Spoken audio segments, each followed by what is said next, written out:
remonter les faits, et rien que les faits. Vous allez voir qu'il y a des choses un peu étranges, un peu troublantes. Mes sources ont été prises sur Internet.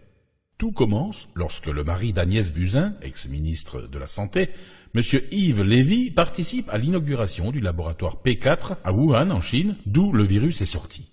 Avant cela, le même mari d'Agnès Buzyn s'est fâché avec Didier Raoult en refusant le label de l'INSERM, au Centre de recherche mondialement réputé, IHU, dirigé par le professeur Didier Raoult. Le professeur Didier Raoult montre que le classique médicament de la chloroquine soigne 90% des cas de coronavirus s'ils sont dépistés assez tôt. Il s'oppose au confinement généralisé des porteurs sains qu'il juge digne du Moyen-Âge. Il prône un dépistage généralisé et un traitement rapide avec la chloroquine et avec confinement des seuls malades. La chloroquine coûte 10 centimes le comprimé. Il est sûr que les laboratoires qui financent l'INSERM cherchent des solutions bien plus coûteuses.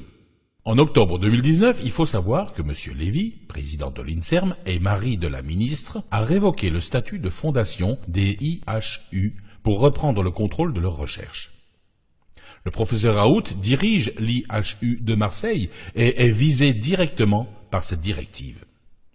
Le 13 janvier 2020, alors que l'épidémie se répand en Chine, Agnès Buzyn classe la chloroquine, le fameux remède, dans les substances vénéneuses, disponibles seulement sur ordonnance, alors que cela fait 50 ans qu'elle est en vente libre.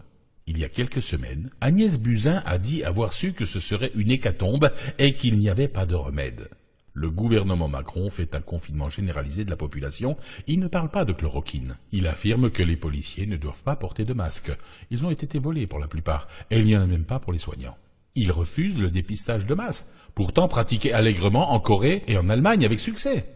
Il refuse de fermer les frontières avec les pays contaminés.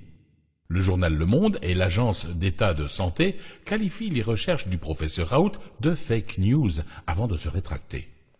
Le professeur François Perronne révèle il y a quelques jours sur LCI que le stock de chloroquine de la pharmacie centrale française a été pillé.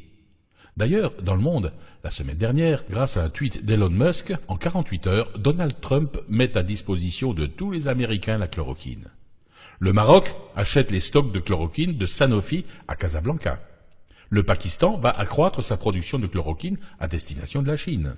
La Suisse exclut elle aussi le confinement généralisé de la population, pratique un large dépistage et traitement rapide et accuse la France de faire de la politique spectacle.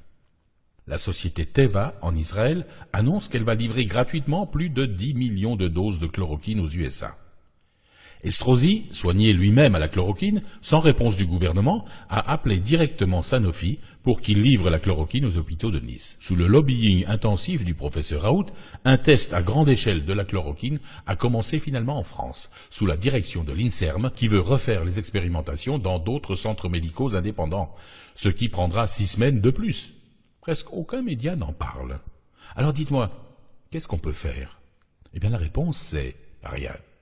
Nous sommes un troupeau de moutons obligés de suivre les ordres. On peut râler dans notre coin, on peut prendre des coups de matraque si on manifeste. On a vu comme la population et les soignants des hôpitaux ont été traités l'année dernière.